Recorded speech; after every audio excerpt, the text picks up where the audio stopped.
الإنسان من علق اقرأ وربك الأكرم الذي علم بالقلم علم الإنسان ما لم يعلم صدق الله العظيم. وقال رسول الله صلى الله عليه وسلم خيركم من تعلم القرآن وعلمه صدق رسول الله صلى الله عليه وسلم. بزرگان محترم، حضرات علماء کرام،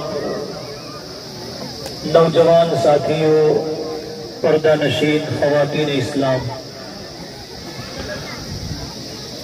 اللہ رب العزت نے ہمیں اور آپ کو قرآن کریم کی نسبت سے اس میدان میں جمع فرمایا ہے. یہ مدرسہ اسرار العلوم کا حفظ قرآن کی تکمیل کی مناسبت سے سالانہ اجلاس ہے، اور ظاہر سی بات ہے کہ یہاں جتنے بھی حضرات و خواتین آئے ہیں وہ سب اسی مدرسے اور قرآن کی نسبت پر آئے ہیں. قرآن کریم اللہ رب العزت کا کلام ہے. اللہ تعالیٰ نے قرآن کریم کو ہماری اور آپ کی اور ساری انسانیت کی ہدایت کے لیے جناب نبی اکرم صلی اللہ علیہ وسلم کی ذات اقدس پر 23 سال کے عرصے میں نازل فرمایا. قرآن کریم کو جن لوگوں کے سامنے سب سے پہلے پیش کیا گیا اور قرآن کے جو سب سے پہلے مخاطب تھے حضرات صحابہ کرام رضوان اللہ علیہم اجمعین. حضرات صحابہ کرام مکے اور مدینے اور حجاز کے رہنے والے تھے، اور ان کی مادری زبان، ان کی مدر لینگویج عربی زبان تھی، اور وہ عربی زبان کے اتنے ماہر تھے کہ ان کی بچیوں کو ہزاروں عربی کے اشعار یاد ہوا کرتے تھے. ان پر اللہ رب العزت نے اپنے پیارے رسول صلی اللہ علیہ وسلم کے واسطے سے قرآن کریم اتارا، اور قرآن کریم ان کے سامنے پیش کیا گیا.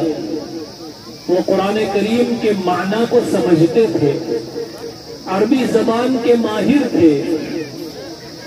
اس کے باوجود اللہ رب العزت نے بار بار قرآن کریم میں لوگوں سے خطاب کرتے ہوئے یہ کہا ہے کہ تم قرآن میں غور کرو. افلا یتدبرون القرآن، کیا یہ لوگ قرآن میں غور و فکر نہیں کرتے؟ وَلَوْ كَانَ مِنْ عِنْدِ غَيْرِ اللَّهِ لَوَجَدُوا فِيهِ اخْتِلَافًا كَثِيرًا. اگر یہ غیر اللہ کی طرف سے اترا ہوا ہوتا، اللہ کے علاوہ کسی اور کی طرف سے نازل ہوا ہوتا، تو اس میں بڑا اختلاف لوگوں کو محسوس ہوتا.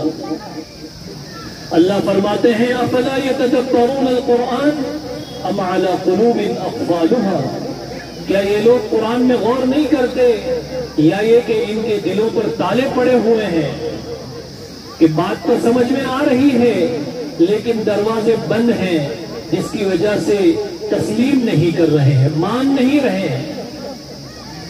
قرآن کریم نے بارہا اس بات کی تلقین کی ہے کہ غور کرو، سوچو اور سمجھنے کی کوشش کرو.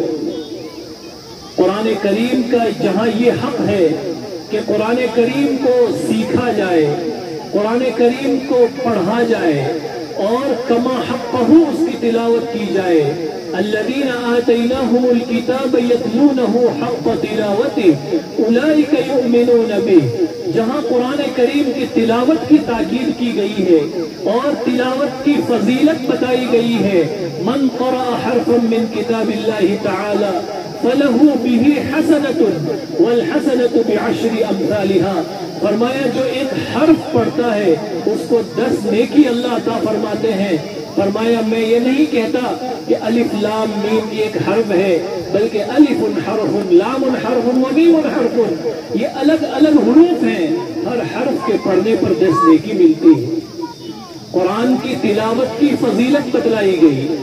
قرآن کریم کو تجوید سے صحت کے ساتھ صحیح ادائیگی سے پڑھنے کی تاکید بیان کی گئی، وہیں پر اللہ کے رسول صلی اللہ علیہ وسلم نے اور خود اللہ رب العزت نے اپنے کلام پاک میں بارہا یہ ارشاد فرمایا کہ تم قرآن کریم کو سمجھنے کی کوشش کرو، قرآن کریم میں غور و فکر کرو اور اس کو سمجھو اللہ کا کلام تم سے کیا کہہ رہا ہے۔ قرآن کریم اللہ رب العزت کا ایک پیغام ہے انسانیت کے نام پر۔ قرآن کریم اللہ کا ایک میسج ہے، اللہ کی طرف سے ایک رسالہ ہے، ایک میسج ہے۔ اور جب کوئی آدمی کسی کو کوئی پیغام بھیجتا ہے، کوئی میسج لکھتا ہے، کوئی خط لکھتا ہے، تو سامنے والا آدمی اس کو سمجھنے کی کوشش کرتا ہے۔ اگر اس کو وہ لینگویج نہیں پتا، وہ زبان نہیں معلوم، پھر بھی وہ کوشش کرتا ہے کہ جانکار لوگوں سے پوچھے کہ بھائی میرے بیٹے کا خط آیا ہے، میری بیوی نے خط لکھا ہے، میرے ابا جان کا خط آیا ہے، اس میں انہوں نے کیا لکھا ہے، مجھے یہ زبان نہیں آتی ہے۔ آدمی اس کو سمجھنے کی کوشش کرتا ہے اور سمجھ کر کے اس کا جواب بھی لکھنے کی کوشش کرتا ہے۔ اگر اس کو جواب نہیں لکھنا آتا کسی سے لکھواتا ہے، لیکن سامنے والے کو ضرور اس کا جواب بھیجتا ہے۔ ہم کتنے عجیب مسلمان ہیں اور کتنے ہم جو ہے گئے گزرے مسلمان ہیں کہ قرآن کریم اللہ کا پیغام ہمارے سامنے موجود ہے۔ صحابہ کرام کے زمانے میں اس طرح کتابی شکل میں اور دو گٹوں کے درمیان اوراق میں قرآن لکھا ہوا نہیں ہوا کرتا تھا۔ ان کو جو چیز مہیا ہو جاتی اس پر وہ قرآن کو لکھ لیتے تھے۔ کوئی ہڈی پر لکھ لیتا، کوئی چمڑے کے ٹکڑے پر لکھ لیتا، کوئی ورق اور پتے پر لکھ لیتا، کوئی کسی چیز پر قرآن کو لکھ لیتا۔ اور ان کے سامنے یہ ساری سہولتیں مہیا نہیں تھی، لیکن انہوں نے قرآن کریم کو سمجھنے کی کوشش کی، قرآن کریم میں غور کیا، تدبر کیا، تو قرآن کی چند آیتیں ہی ان کی ہدایت کے لیے کافی ہو گئی۔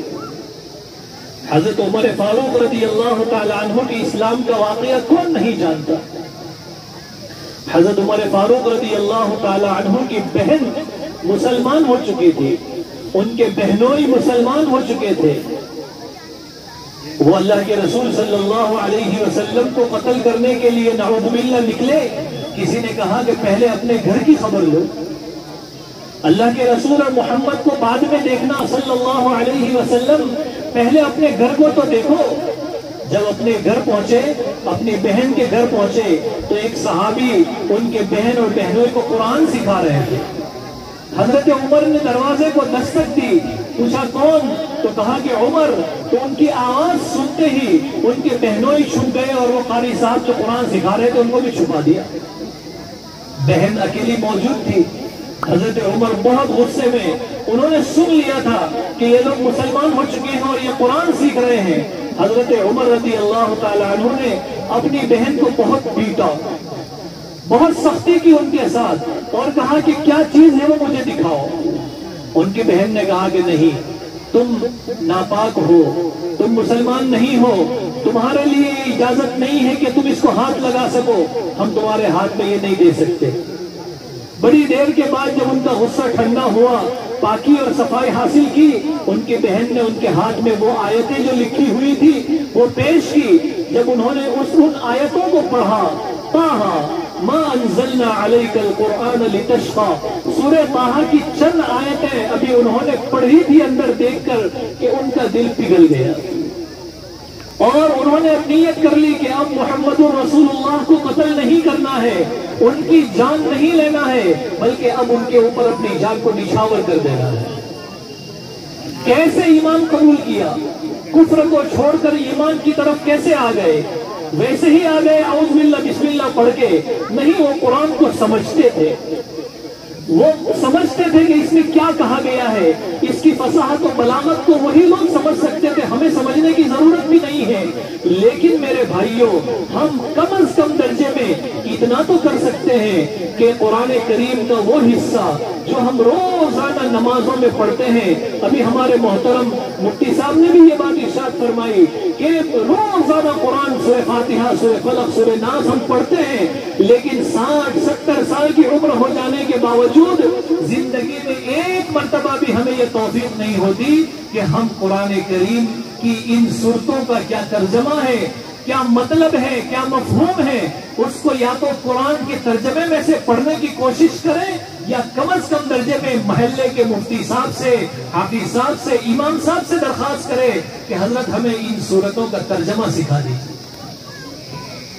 قرآن کریم کا پڑھنا اور تلاوت کرنا بڑی اہم عبادت ہے، اس سے کوئی انکار نہیں ہے، لیکن ایک چیز آدمی بغیر سمجھے ہوئے صرف رٹا لگاتا رہے، پڑھتا رہے، اور وہی چیز کو سمجھ کر پڑھے، اور تھوڑا سا ہی پڑھے لیکن سمجھ کر پڑھے، دونوں میں زمین آسمان کا فرق. اسی لیے پیارے نبی صلی اللہ علیہ وسلم نے فرمایا خیرکم من تعلم القرآن وعلمہ، تم میں سب سے بہترین انسان وہ ہے جو قرآن سیکھے اور سکھائے. آپ نے یہ نہیں فرمایا کہ جو بہت مالدار بن جائے، کروڑوں پتی بن جائے، وہ سب سے بہترین انسان ہے. ہم اپنے سمجھ کے مطابق اور اپنی حیثیت کے مطابق ہم کس کو بہتر سمجھتے ہیں؟ ہم جس کے پاس مال نظر آتا ہے اس کو بہتر سمجھتے ہیں، دل میں رشک کرتے ہیں کہ کاش میرے پاس بھی مال ہوتا. کسی کے پاس بنگلہ ہے اس کو ہم بہترین سمجھتے ہیں، دل میں رشک ہوتا ہے کہ کاش میرے پاس بھی ہوتا. کسی کے پاس اچھی کار نظر آ گئی، محلے کا کوئی آدمی اچھی گاڑی لے کر آ گیا کہ ہم اس کے اوپر رشک کرنا شروع کر دیتے ہیں. یعنی معمولی چیزوں کے اوپر جس کی اللہ کی نظر میں کوئی وقعت نہیں ہے، ان چیزوں کو ہم اتنی اہمیت دیتے ہیں، اتنا بہتر سمجھتے ہیں. اللہ کی نظر میں بہترین انسان کون ہے اس کو دیکھیے. پیارے نبی صلی اللہ علیہ وسلم نے فرمایا کہ سب سے بہتر انسان اللہ کی نظر میں وہ ہے جو قرآن کو سیکھتا ہے اور قرآن دوسروں کو سکھاتا ہے.